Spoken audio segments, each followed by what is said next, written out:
માધ્યમિક હોય કે ઉચ્ચતર માધ્યમિક હોય, એટલે એસ હોય કે એચએસ હોય, આ બંને પરીક્ષા માટે ખૂબ અગત્યનો આ વિડીયો છે કે તાટની પરીક્ષામાં જો તમારે પાસ કરવી હોય, જો તમે પ્રિલિમ પાસ કરો તો જ મેન્સ આપી શકો. એટલે પ્રિલિમ માટેનો આ ખૂબ અગત્યનો વિડીયો છે, ખાસ ધ્યાન આપજો. પ્રશ્નનો જવાબો ડાયરેક્ટ આપેલા છે એટલે તમને સરળતા રહેશે.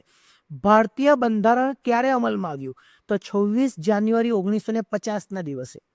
NEP 2020માં 5+3+3+4નું માળખું કયા માટે છે? એટલે શિક્ષણ માટે, શિક્ષણનું માળખું છે. કોઈ વય જૂથનું નથી, પણ કયું માળખું છે? શિક્ષણનું માળખું છે. ગ્લોબલ વોર્મિંગ વિશે શીખવતી વખતે શિક્ષક કયા કૌશલ્યનો ઉપયોગ વધુ કરશે?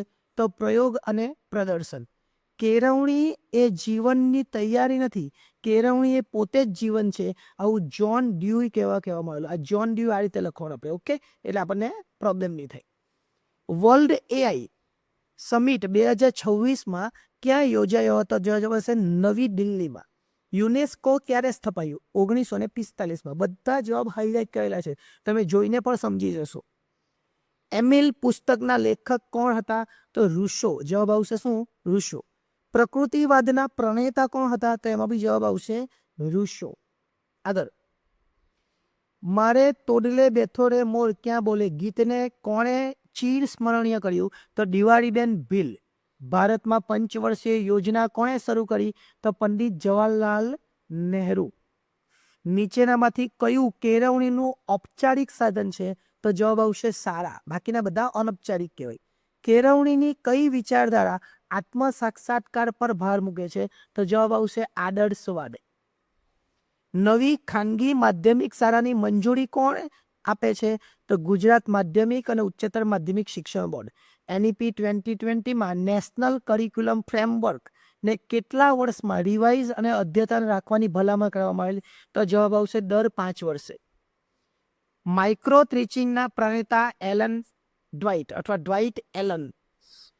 વર્ગખંડમાં ચાલતી આંતરક્રિયાઓના અવલોકન માટે ફ્લેન્ડરની પદ્ધતિમાં કેટલા ઘટકો છે? નેડ ફ્લેન્ડર. આમાં 10 ઘટકો છે. ભારતનું કયું શહેર સિલિકોન વેલી તરીકે જાણીતું છે? તો જવાબ આવશે બેંગ્લોર અથવા બેંગ્લોરી. વિશ્વ વસ્તી દિવસ ક્યારે ઉજવવામાં આવે? તો 11 જુલાઈ. કેળવણીની ત્રિધ્રુવી પ્રક્રિયામાં કયા 3 ઘટકો? તો શિક્ષક અને વિદ્યાર્થી તો હતા જ, પણ ત્રિધ્રુવી આવે તો સમાજ બી આવી જાય. ગીજુભાઈ બડેકાએ બાળકો માટે કયો શબ્દ પ્રયોજ્યો? બાલ દેવો ભવ. જવાબ એનો આવશે. ભારતનો રાષ્ટ્રીય ધ્વજ કોણે બનાવ્યો? પિંગળી વેંકૈયાએ. ડિજિટલ ઇન્ડિયા અભિયાન ક્યારે શરૂ થયું? તો 2015માં શરૂ થયું હતું. કેળવણી એટલે માણસની અંદર રહેલી શક્તિઓનું પ્રગતિકરણ, એવું કહ્યું છે સ્વામી વિવેકાનંદે. બુનિયાદી શિક્ષણના પાયામાં કયો સિદ્ધાંત?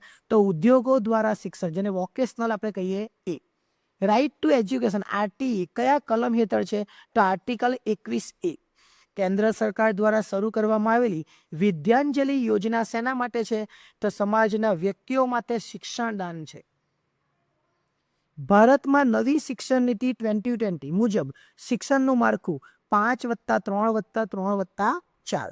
દક્ષિણામૂર્તિ સંસ્થાની સ્થાપના કોણે કરી? નાનાભાઈ ભટ્ટ દ્વારા કરવામાં આવેલી હતી.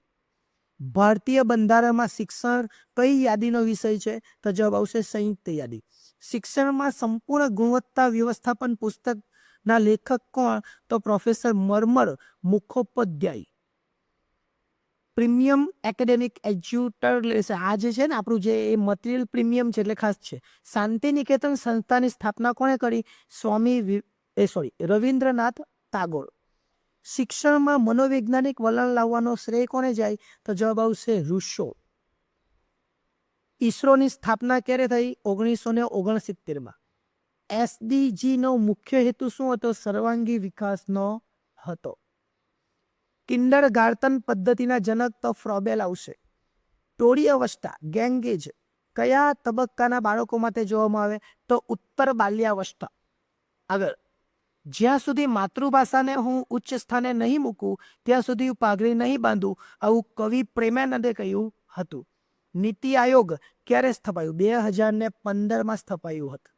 ત્યાર પછી શિક્ષણ એ દ્વિધ્રુવી, એવું કોણે કીધું? તેવું એડમ્સે કીધું હતું. અભિક્રમિત અધ્યયન સાથે કોનું નામ જોડાયેલું છે? સ્કિનર, પેલો કબૂતરવાળો પ્રયોગ. એટલે અહીંયા આપણા બધા જ પ્રશ્નો પૂરા થઈ ગયા. ફેસબુકમાં આપણી સાથે જોડાઈ જજો. સુનિલ ખલાસીનું આપણું જે છે પેજ છે. ઇન્સ્ટાગ્રામ પર જોડાઈ જજો. સુનિલ ખલાસી આઈકેન લખેલું છે. અને યુટ્યુબ પર SS એજ્યુકેશન. જો વિડીયો ગમ્યો હોય તો શેર કરજો, લાઇક કરી દેજો અને ચેનલને સબસ્ક્રાઈબ બી કરજો, જેથી કરીને ભવિષ્યમાં પણ તમને આવા વિડીયો મળતા રહે. આભાર.